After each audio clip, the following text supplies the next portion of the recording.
recording now. And people at Zoom, you see the share the screen, correct? Yes. Great. Okay, so today we talk about. Just give me 1 second. Great. So today we are continuing. Or a study of important, some kind of set cover type of problems.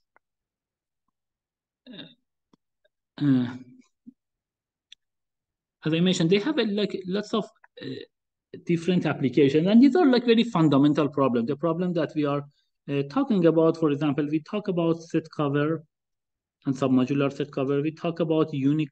We will talk about unique coverage, and we already talk about maximum coverage problem. So, and as I mentioned, if you want to say direct applications of these problems for network design, these are like the application for wireless networks, and especially the one that we are talking about, the unique coverage here. This is the problem that I'm very proud because I introduced this problem. Talking with some people from Bell Labs. So what was the idea here?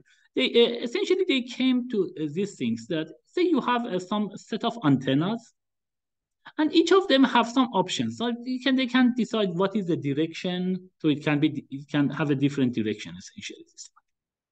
Maybe this direction or this direction, and also what would be the size of it that is covering it? Maybe larger size or smaller. So each of these kind of antennas essentially, or power antenna things, they have some options to cover some area. Now, the question is that this was the question that they asked essentially, and said, this actually came later also. This, when I was a PhD student, that came from a person from Bell Labs. And later also we had the same problem actually at AT&T. There's a real world problem that you want to select some of these options such that you will maximize the satisfaction. So, what's the meaning of satisfaction? So the satisfaction here is like defined this way. So let me just make sure that it is the thing.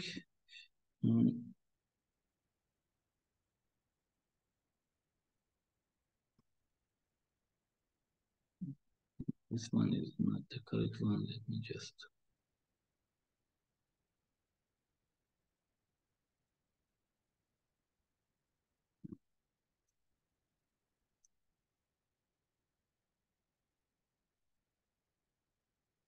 Good. So, called a budgeted unique coverage. And what is the goal, as I mentioned? So each of these guys have some options. They can satisfy some area. And the main goal is that you want to select some of these options such that you will maximize the satisfaction. So you can consider the whole, this is like consider two-dimensional plane. And then for each of them, there is some density of the people. So that was the real world problem that I'm talking about. So there was some density of the people. Then, so this density is the one that we are considering is important. This is some kind of weight. To a different area, you can consider it like a grid that each area essentially has different density. Then what about the satisfaction? The satisfaction of these guys would be like this. If there is only one of these towers covers it, so if no one covers, then for example, this is called the I sky. SI would be SI of 0 means 0. It means that if 0, essentially 0 antenna covers it, then the satisfaction would be 0. They don't have any reception. However, if there is one guy is covering them, it would be S1, like S1 of I. That would be the maximum case. Why? Because they are covered and there is no interference. However, then you can have Si of 2 if it is covered by more than people. In that case, it goes down, essentially. Satisfaction goes down, and so on and so forth. So again, so the idea is that so you have this kind of density. You can consider essentially the weight of this guy. So this is the density, I will say W of I, and this is the satisfaction of these guys. And this I will say that you can essentially consider the whole plane or the area as some kind of a small grid, and I would be a particular area that you are considering. What do we want to maximize? We want to maximize Si like times Wi.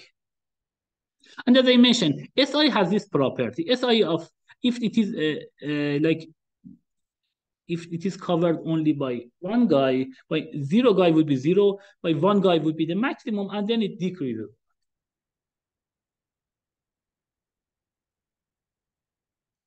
What is the problem is that this is the one that is described here. So this one, and the issue is that, I mean, this is a budgeted problem as well. So what is, this is a general that you have some budget. So each of these options has also some cost. So you want to make sure that essentially the cost of your total budget, your total cost, is less than or equal to your budget. So this is a general problem that came as a realistic problem. And just make sure that I have this. Yeah. So this came as a realistic problem from Bell Labs. And then this was the formulation that we, I mean, had it as a budgeted unique coverage. However, the simplest version of these problems is that you don't have any budget. And the satisfactions are like very simple like this, that essentially S0 is equal to 0, or S0, I will say here. And then Si for I greater than 1 is also 0. So it means that if you, so this is the simplest form of this because we have this kind of things. So essentially, if it is, so here Si of, yes, correct, Sij for j greater than 1. We just clean to the eraser. Good. And this is the one that we have it.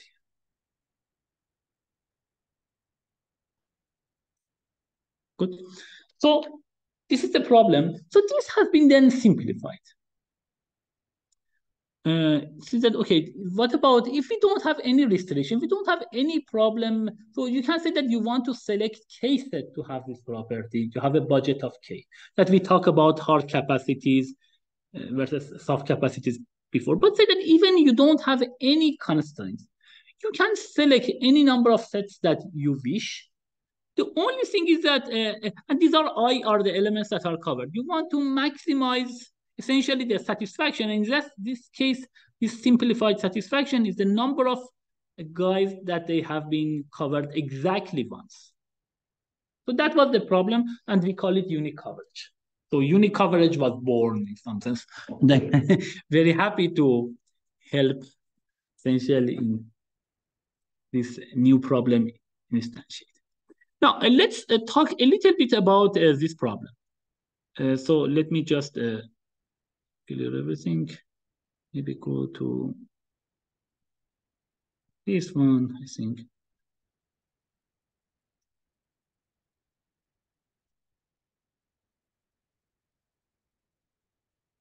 So again, if you want to talk about the problem, what is the simplest form of the problem? The input of all this problem, maximum coverage, as well as set cover, and this problem are the same. This is that given a universe U of n elements and given a collection S of subsets of U, we want to find a sub-collection S prime, which is a subset of S, which maximizes the number of elements that are uniquely covered. And uniquely covered means appear in exactly one set. So that would be the problem that we are considering. Now, one thing that I want to say, and that is the first good observation, is this one.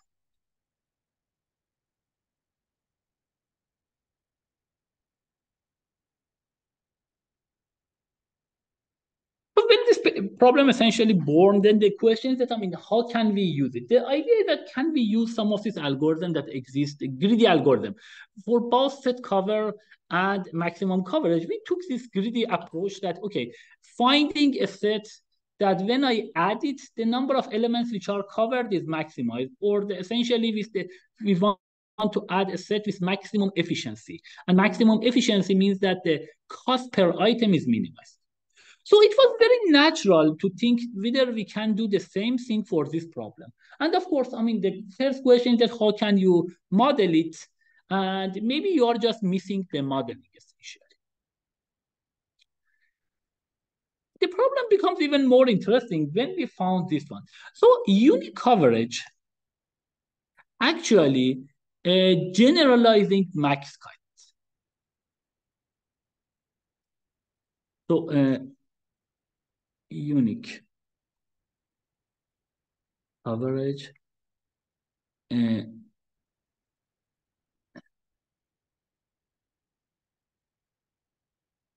generalizes max cut. So max cut is another very important problem that the people are using it for lots of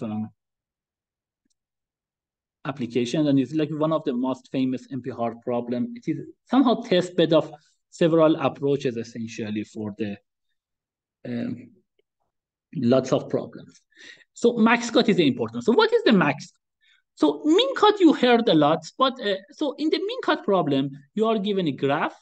And again, I mean, the graph is a set of networks and a set of nodes, and they generally, the edges have some kind of weight. But even unweighted problem is interesting.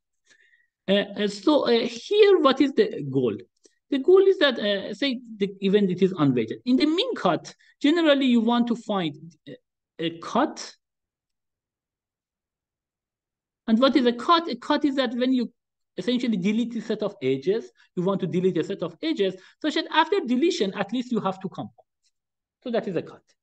Min cut is the one that you can just do it such that you will just minimize the number of edges there.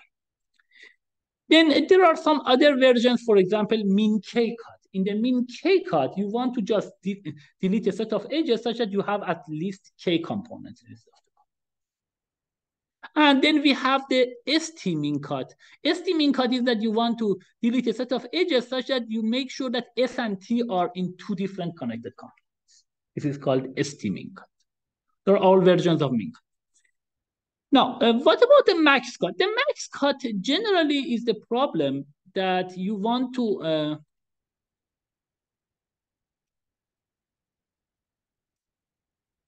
in the max cut, you want to essentially do a cut such that the number of edges in between is maximized. So what is the motivation? The motivation is something like this. So you want to make sure that you want to essentially partition the graph into the set of nodes to A and B, such that there are less there. So essentially here, all the edges are coming in between, and less in the A and B. In some sense, you want to see whether, if in particular, if this graph is a bipartite graph, max cut makes sure that you will find that this graph is bipartite, because then you can put all the edges in between. And there is no edges here. But in some sense, max cut is, you can think about is that, I mean, it is some problem that try to measure similarity of a graph to a bipartite. So that's for max cut. It is also interesting, this is a good exercise to just think about it. What about max st cut? That you want to find a cut that s and t are in two different things. How can you find the best one? Good. And what is the algorithm for max cut? Again, max cut is a very fun, this kind of cut problems are very fundamental network design problems that we are talking in this class. And we talk generally about connectivity problems and cut problems. and connective. We talked, for example, about Steiner theory, group Steiner theory before, that you want to connect a set of terminals. In the min cut, we generally try to, the cut problem, we try to cut the graph. Interestingly, this cut and connectivity are in some level, actually, they are dual of each other. But it happens often that the cut problems are a bit harder than connectivity problems. So the problem, for example, there was for planar Steiner theory that there was a result for p-task for Steiner theory, but the same thing for the cut version, which is the multi-way cut.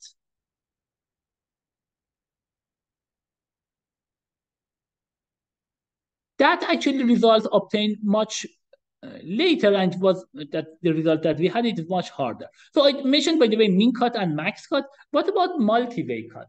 The multi-way cut is the problem that here, the multi-way cut, you want to mention, also I mentioned k-cut. So k-cut, you want to just make sure that, I mean, the graph, you cut the set of edges as such that we have at least k connected components. In the multi-way cut, you want to cut the graph, so there are essentially vertices S1 to Sk is given to you, and you want to delete a set of edges such that S1 to S1, S2 to Sk, all of them come into the different connected components. So this is the multi-way cut. This multi-way cut is somehow dual of Steiner tree.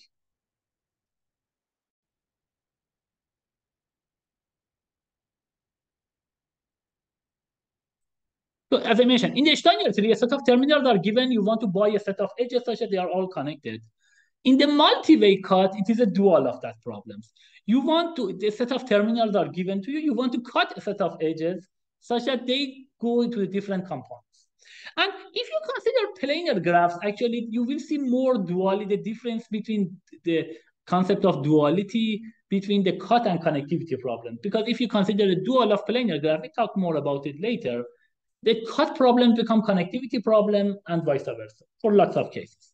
But in general, this is, as I mentioned, so you can think about, you want to somehow delete the people from, like, disconnect the people from each other. Sometimes you want to connect each other, and they are somehow dual of each other, and cut problems are generally harder. But this is the general idea that if you see there is, for some problem, there is a cut solution, you can always think about the connectivity, the connectivity version of that as well. Or if there is some connectivity problem, you can think about, what about the cut version? This is again some kind of way that you can think about the research. So we talk about this one, we talk about the min cut, k-cut, multi-way cut, and finally it is called multi-cut. So what is the multi-cut? The multi-cut problem is that you are given S1 T1, S2 T2, and SK TK.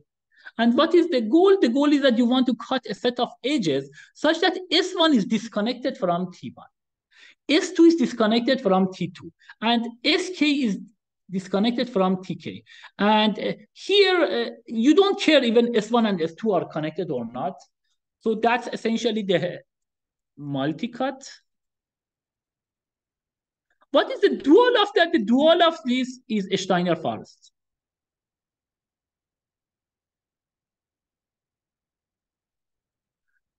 In the Steiner forest problem, this terminal S1 and T1, S2 and T2, SK and TK is given, and you want to buy a set of edges such that S1 is connected to S2, S1 is connected to T1, S2 is connected to T2, SK is connected to TK. So these two problems would be dual of each other: multi-cut versus the Steiner forest, and multi-way cut versus Steiner tree. It would be actually interesting. That is, again, a good exercise. Think about it. What about max cut? Because the max cut, generally, they will consider this version that you want to cut the graph such that all edges are between A and B. What about max cut version of this, essentially? Max cut version of, like, you want to have it at least K components. What is the max cut version of that? Or multi-way cut. What about max multi-way cut or max multi-cut? That would be a good exercise. I mean, check. You can see the literature, see what is known also about that.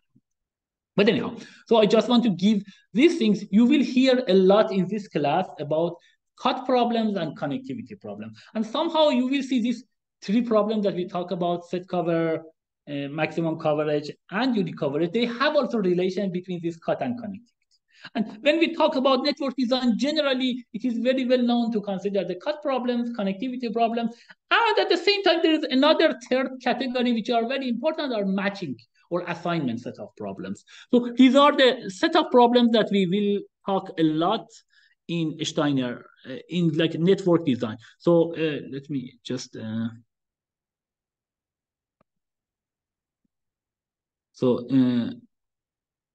again, so then these are these cut problems, connectivity problems,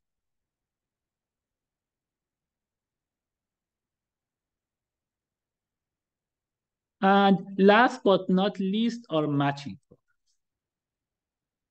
Matching / assignments. So these are in some sense are like the network design. When we talk about network design problem, these are the principal problems. So these are the basic problems in network design. And like this is the way that you can think about in your research, that you are considering these problems and try to somehow get some result. If your research problem is one of them, you can always consider the other versions, because these are very classic and you don't need that much of motivation. They will find some motivation. Good. So given this introduction, that was important because I want to give somehow the ideas that we are considering this kind of, and even set cover and this kind of things are more like that you can consider them as somehow a coverage problem. So maybe another problem is also coverage problems.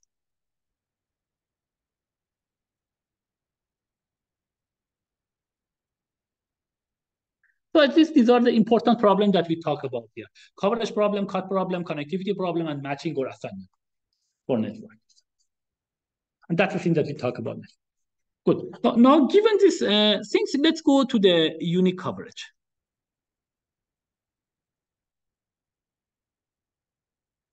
So I want to say unique coverage is indeed a generalization of max cut.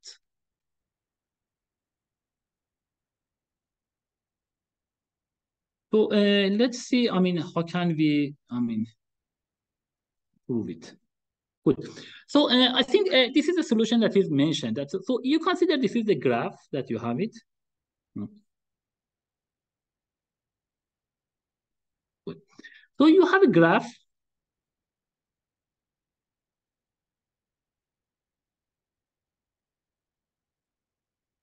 And in this graph, what you do, you can say this is the one. Let me use a different color here, for example. Here you can think about that. I will consider the elements that I have it. This is E1, E2, E3. These are the elements in the unique coverage problem. What are the sets? The sets would be corresponding to vertices. So each vertex would have a set, and the elements that are elements which are in that set are exactly those edges which are attached to this vertex. Now you can think about this one. For example, if you are selecting these two sets, like this edge will be covered twice because it is covered by this and this, so we don't count it. These edges that are not covered by any of them, like E4, then in this case, also this edge will be not covered. So we don't get anything. What are the edges that are uniquely covered? These are exactly the edges which are in this edge is the one that is uniquely covered. This is uniquely covered. This is uniquely covered. And this is uniquely covered. So these are the edges that exactly in one set. And so this problem, actually, you can consider that if each edge has a weight, then you can consider the weighted version of the unique coverage. But the problem becomes interesting at this point. I'm talking about the history of this problem that, as I mentioned, this was the application from Bell Labs. we could, I mean, figure it out. I mean, it's like a nice formulation for that. Say, oh, what is this basic problem? So, okay, this should have been, somebody should have considered. But then it turns out actually interesting. Now, this problem actually was a max generalization of the max cut.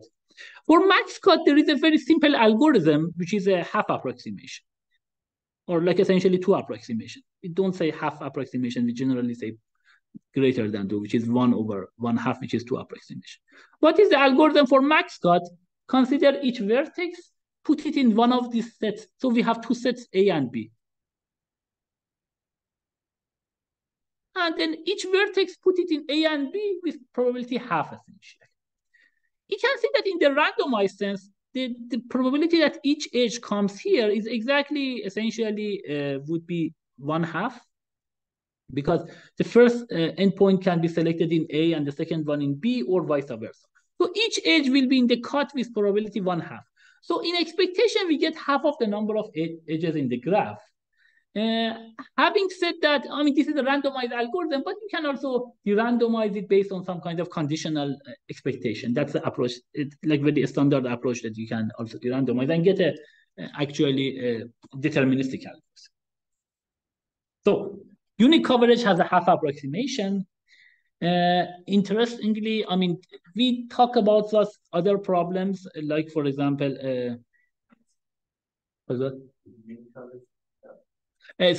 max cut has a half approximation here.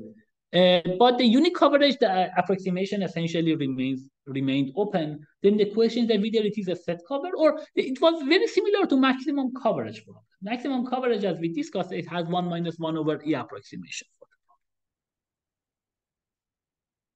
So the question is that either whether it is constant or not. And this was actually, I talked with lots of people in the field. So this is a natural problem. We tried to write a linear program. We talk about linear program that we have done it, for example, for set cover. And that can be helpful. So can we write a linear program? We tried everything. Greedy algorithm. We did, as I mentioned, very natural greedy algorithm. Add a set that maximizes the number of uniquely covered, add to that number, and just do it as much as possible.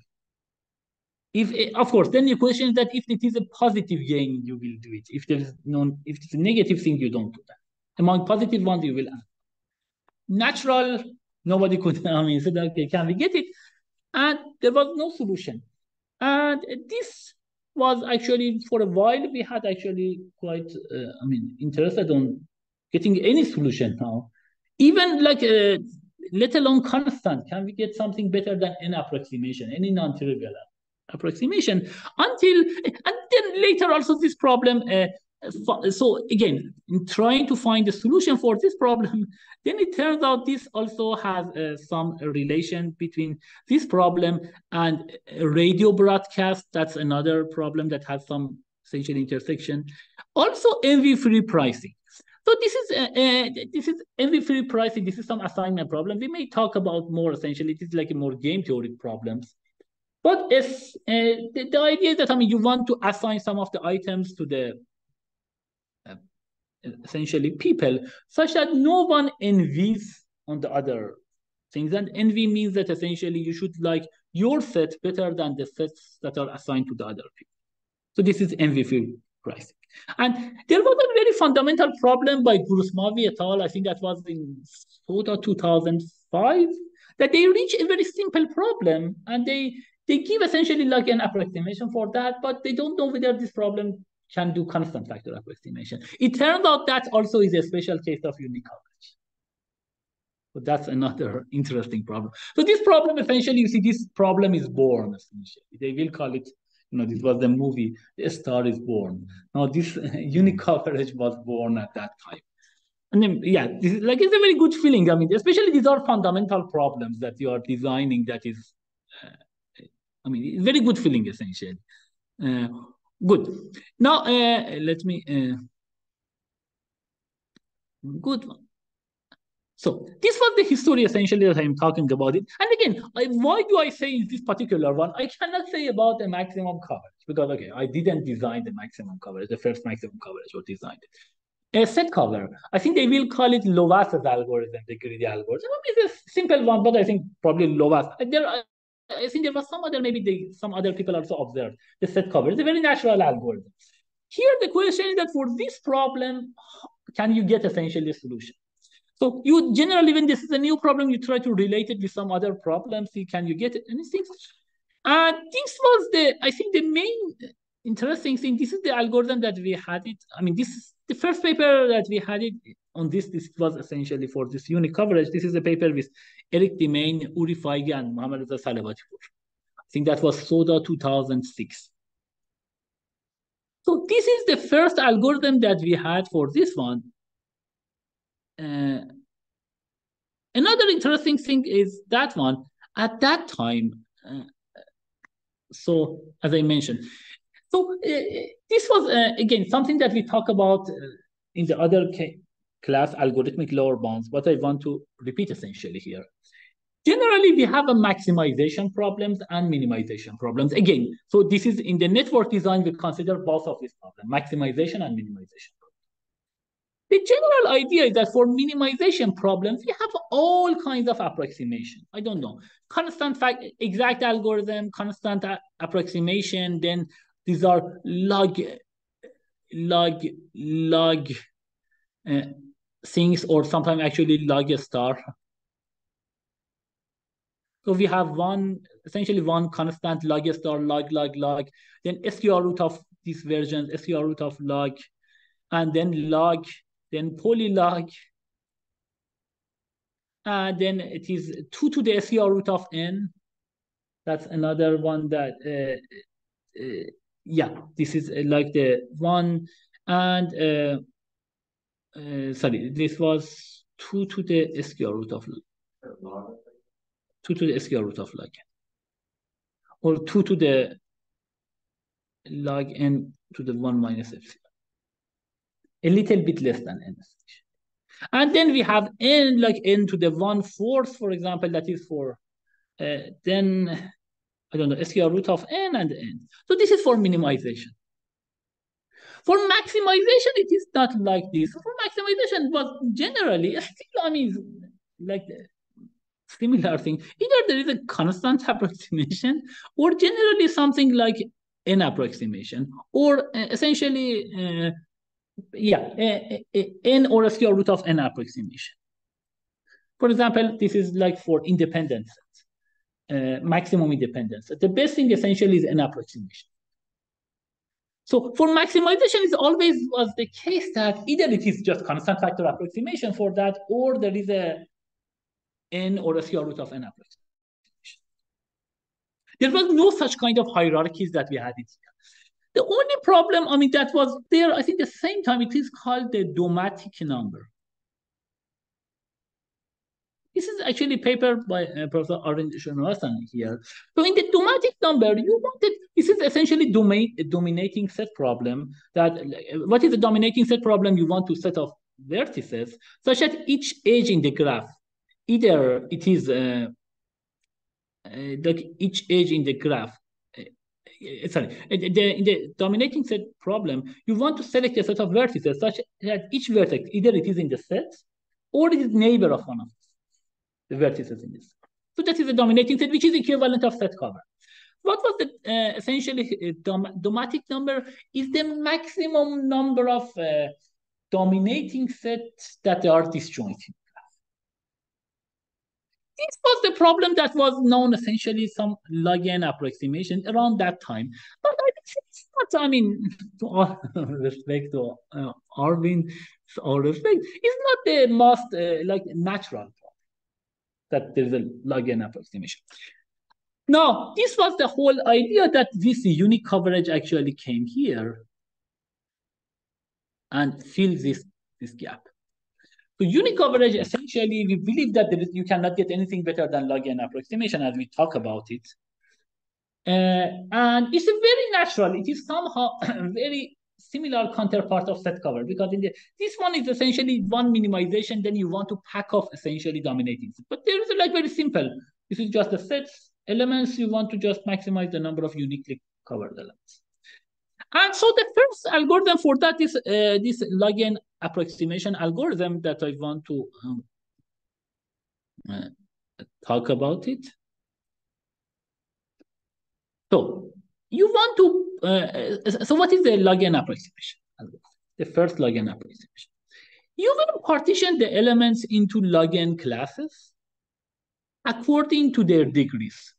So again, if we always this kind of set cover, maximum coverage, etc., you can consider the whole problem as a bipartite graphs, that the sets are here and elements are here. And if a set contains an element, there is an edge between them. So this is a bipartite graph. Now, if you consider this graph, then the degree of each vertex would be a degree of elements. So we will partition the elements into log n classes according to their degrees.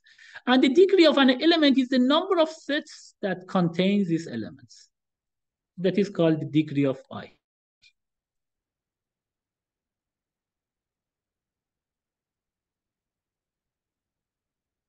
So d of I is actually the degree of I. So what is the maximum degree? So if you have n sets, you can think about that the degree, the maximum degree would be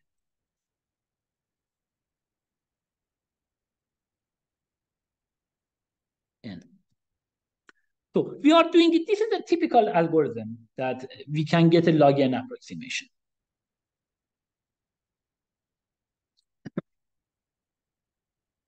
So let me clean this one. Good. So as I mentioned, so this was the things. This is the sets, elements, and this is the degree. So we are dividing essentially this element into log n classes. This is the typical things. We will put all the elements that their degree is between 2 to the I and 2 to the I plus 1 minus 1 in class I. But anyway, as I mentioned, this is a typical way to find a log n approximation for that you divide this one into log n classes. Sometimes you can do it a bit smarter and then do it log n approximation. Then not only you will put log n classes, but then each of them you are putting in log n more classes, and you can get log n things. Or sometimes even log to the 3 or log star. But that's a general thing that you will divide it into log n classes. Now, how many classes we have? We have, if the number of sets is n, then we have log n classes. So now, what do we do? So we have log n classes of elements. We know that one of these classes has the maximum thing. So let's I star be the class these maximum elements. This maximum number.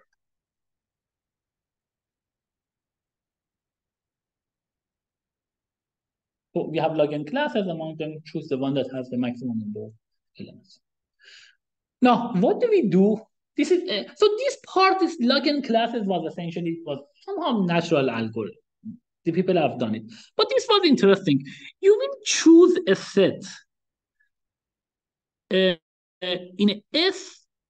So like any of the sets that you have. So we just all these classes that we have done it to find this log star, the one that the class of elements that between 2 to the I and 2 to the I plus 1 is their degree, and the number is maximized. And again, here we are considering the case that even there is no weights. You just want to the unique coverage, the actual thing. You want to find the number of sets such that the number of uniquely covered elements are maximized. Then any set in S will be in S prime in our solution with probability 1 over 2 to the I. So we just find essentially 2 to the I star. Say here. So I is equal to I star. So you will just find this I, and then each set will be in our solution with probability 1 over 2 to the I. That's it. So And then you want to say that this actually is log n approximation for the problem.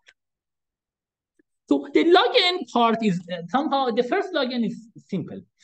Why? Because we have done log n classes.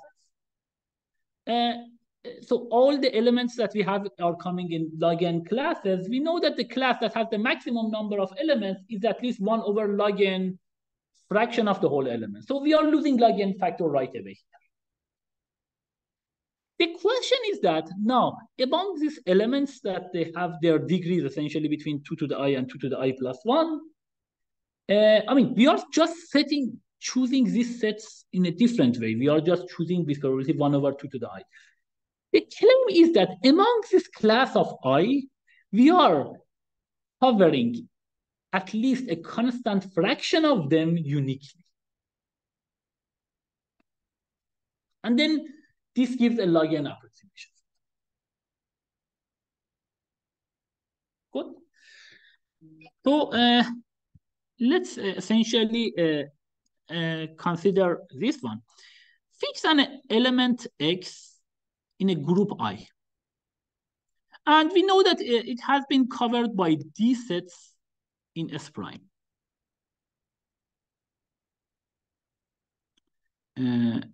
Actually, I will say D sets in S, where the D is between 2 to the I and 2 to the I plus 1 minus. So I want to say that what is the chance that one element in this class I is uniquely covered by the sets that we have selected?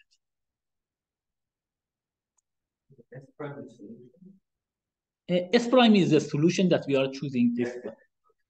S is the input size. We want to say essentially that we uniquely cover 1 over E fraction of elements in class I in expectation. So if I say that the probability that we are covering this guy is essentially 1 over E, then you can just do essentially take the use the linearity of expectation to get an expectation, and then you can also use conditional probability expectation, essentially condition, like you can de-randomize it by conditional expectation. Good. Now, the probability that X, this element that I have mentioned in class I, is covered exactly once is this. D over 2 to the I. Why D to the over I? Because there are these sets that they contain this one. We need to choose one of these sets. What is the chance is 1 over 2 to the I. Then all other sets, we should not select them. So this means that there are D minus other sets. With probability 1 minus 1 over 2 to the I, each of them will be not selected.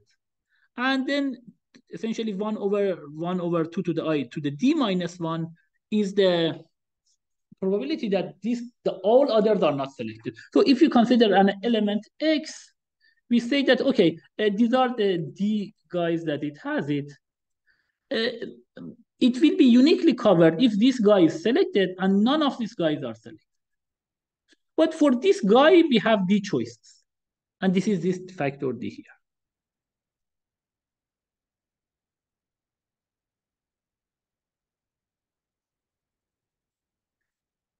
So let's simplify this further then.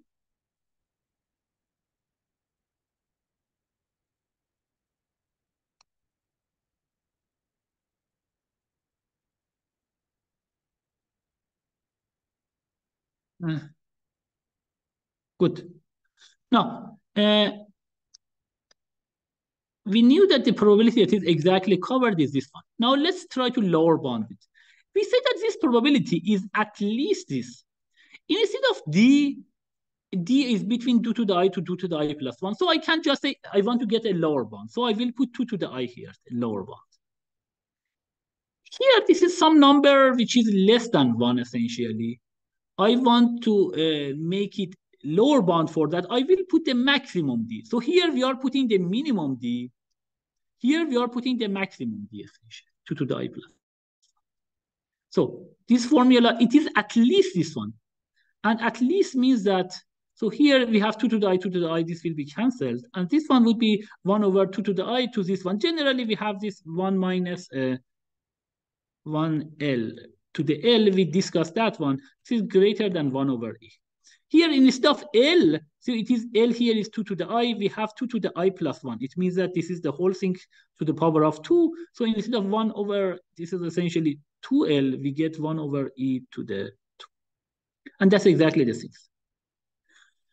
So the probability that each of these elements is covered is 1 over E to the 2. And we can just take essentially linearity of expectation. So each element will be essentially there with probability this, or the expected number for each element would be 1 over E to the 2. We sum it up over all elements would be 1 over E to the 2. Then, as I mentioned, we knew that the maximum element has at most n over log n, at least 1 over n over log n elements. So the total number of elements that will be covered would be essentially 1 over E to the 2 times n over log n, which is, of course, it is 1 over E to the 2 log n times n. So here, in the worst case, we can have at most, n elements essentially. Like in the best case, we can cover all of them uniquely, n elements. So we are getting 1 over E to the 2 log n times n. Another interesting thing for maximization problem. So when you work with the maximization, for the minimization problem, usually there are LP and other things that you can write. In maximization problem, lots of cases, the bond that you are using for the optimum is a trivial bond of n. This does not happen essentially in minimization problem because this solution might be much smaller than n. Maybe 1 or 2 solution. Maximization problem, lots of the time, the lower bound that you are using for maximization is just n, the trivial bound of n. You cover everything. That's another difference between maximization and minimization problem that somehow makes the things a bit better, essentially, the situation. So here, or like easier maybe to analyze. So we are covering this one. This is a log n, E of 1 over E to the 2 log n. I don't know, actually, this, back in 2006, this is the best that we had obtained for unique coverage. I told you before that for this set cover problem, the people are now considering, so what is, this is, they are talking about ln of n approximation under, for example, np not equal to p. I think the latest they have this one, but even the, so anyhow, ln versus so ln versus log n. But the difference here is the constant. The people are working on the constant. I think now it's an interesting open problem after 17 years. If you need to check the literature, but whether this 1 over E to the 2 log n, is there any improvement to that? Can we get it 1 over log n? Or what is the bound here? Can we improve this approximation factor? It's a, nice open problem after 17 years now. At that time that we had it, of course, maybe just some constraints, not that the big things. But if these have not been improved, that would be actually a very nice problem to think about. Can you get anything better than 1 over E to the 2 essentially? Like 17 years old open problem, the constant. We should check that nobody has done it. Good. So this algorithm that I have mentioned was log n approximation. What is the log n? What was n? N here is the number of sets. You can also even say it is better than this. The number of log of the maximum degree.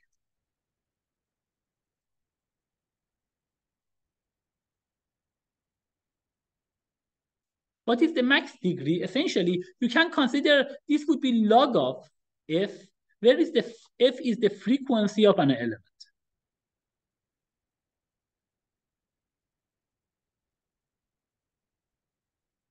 So frequency of an element is that this element is appearing in how many sets?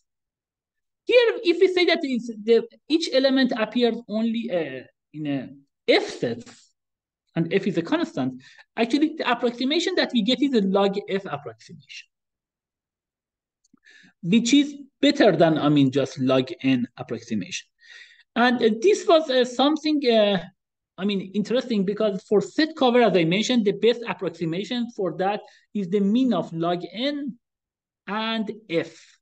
So here we have log f approximation for the problem, if f is the maximum frequency of this. But there is also another thing that you can get it better than that. You can also get order log b, where b is the maximum size of a subset. So if b is the so among the sets that you have, if b, then we can also get log b approximation. And b is the maximum size of a subset. So in some sense, you can consider the degree from both sides. From one side, the degree would be frequency. From the other one, it would be the maximum size of a set. And we can get log of both of these factors, or like mean of this log, essentially. Mean of log b and log f, we can get it.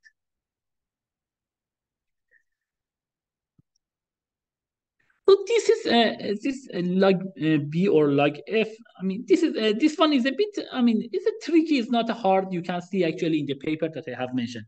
In the paper that I have with Hajiaghayi, with Salavatipur, Feige, and Eric Demain. I think Soda. It was a SciComm paper as well, but it was Soda 2006.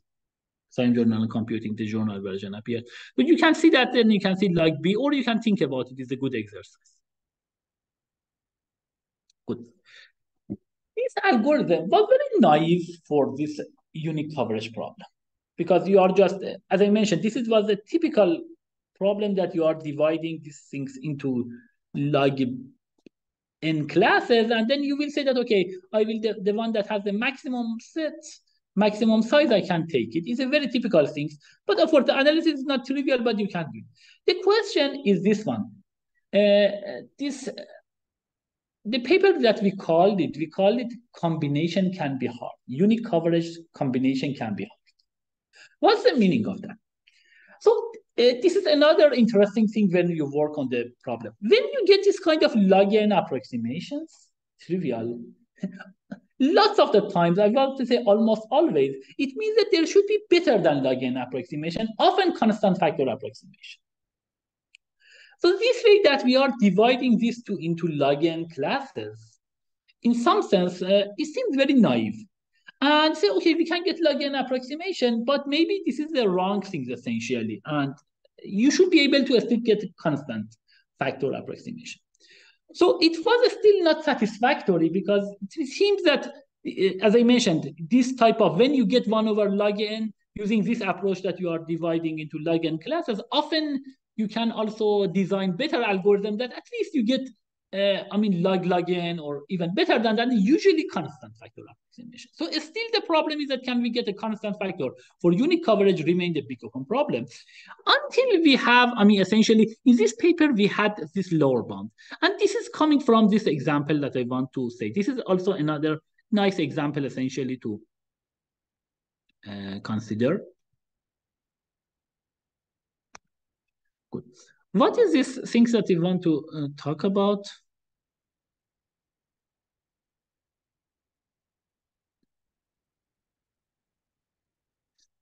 So this algorithm that I have,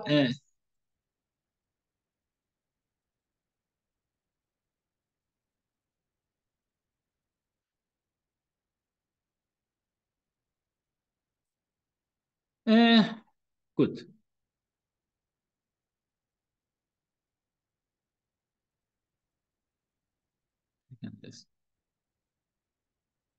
Let's see whether this is becoming better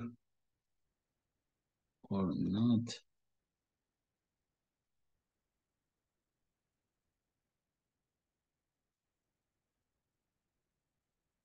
Good.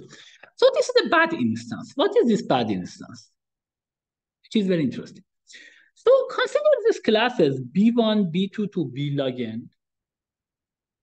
Each of them have n elements.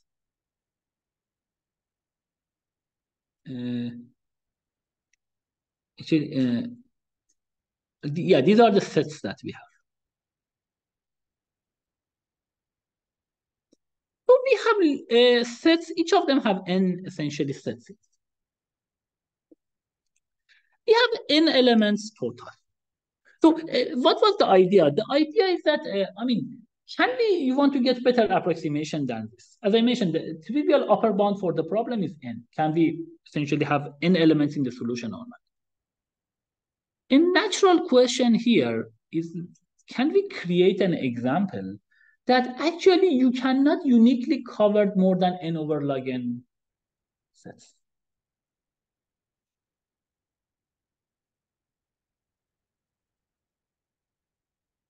Good.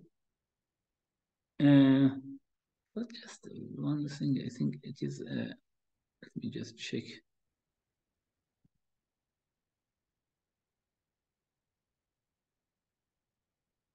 Yeah, so that is, so this is actually the correct way to do that. There were some issues with this, like the type notes.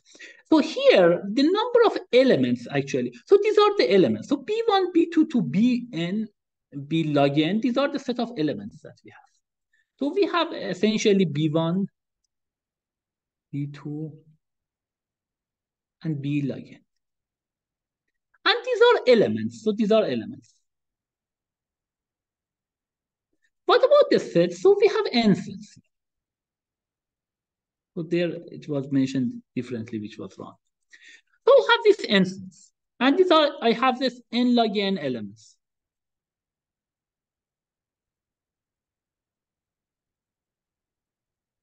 Good.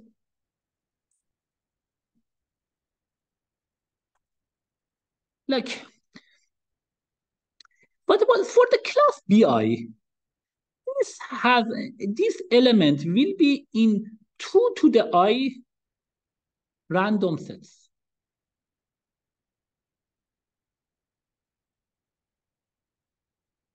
Note that this B1, B2 to B log n, these are disjoint functions. So B1, B2 to B are disjoint. So class I, the degree of this class I, this is actually come from this way that we have constructed this algorithm. In the class I, the degree of this class would be 2 to the I. These 2 to I would be the elements, would be, you are just choosing 2 to the I random sets among these guys essentially. So we call this guy A. So it has n sets in it. I'm just choosing 2 to the I random sets, and I will include these elements there. And of course, these sets may get elements from other of these log n classes. But for this class, I will consider each of these elements, and I will insert it into 2 to the I sets. So that's the example. So every element from Bi is included in Bi random set. Random set. From exactly. So that is actually a beautiful example. That we have these log n classes, the class I, the degree of them would be 2 to the I. Who are these 2 to the I? I will just select 2 to the I random sets, and I will put this. And again, this is again history of how did we get the hardness for this problem. So first we obtained this one, we couldn't get it. So let's get a log n approximation. And the log n approximation, we compared with the optimum, which was n. The question is that, can you create an example that we cannot cover uniquely more than essentially 1 over log n fraction of the set? That was a very important problem. Can you create such an example? And this is that example. So what is the idea? This is now, how do we prove it? This is actually a beautiful part that I can say. I'm talking more about intuition. I mean, we don't have time. That's the thing that I will mention, intuition. I will say, I can prove that in this particular instance, depending on how many, I will say, J sets that you will select, these J sets will cover, according to the J essentially, that would be good for one of these sets. And again, this one, as I mentioned, like if you see the algorithm, you know which J. So this J would be for some I prime, for some class I prime here among this log n, it would be good. What's the meaning of good? It means that If you remember, in this algorithm that we had it, we were just selecting J random J sets essentially, or each set was chosen with probability 1/2 to the I for the class I. So according to that probability, so which probability you are considering here, that would be essentially, so if you consider the probability 1/2 to the I, then it would be like, or I will say somehow roughly, if J is the one that you are considering, the number is, yeah, I think we can just do the formulation. But anyhow, so according to the J that we are, set that we are selecting, for one I prime, it would be good. What's the meaning of that? It means that for this class I prime, you can cover a constant fraction. Now, what will happen above and below? Now you can say that we can get a constant fraction of these sets. What about the set above? We can show that you can do it at most C/2 elements. The same thing for the class below, C/2. So this, we have this kind of geometric sum. The other class would be C/4. The same thing here is the class above would be C/4. It turns out all of these guys would be still a C fraction. All of these guys would be a C fraction. So at the end, we can only have a constant fraction of the elements uniquely covered. So just the number of sets that you are choosing, because these are, so note that everything is random. So because everything is random, just the number of sets that you are choosing essentially decide like what happens.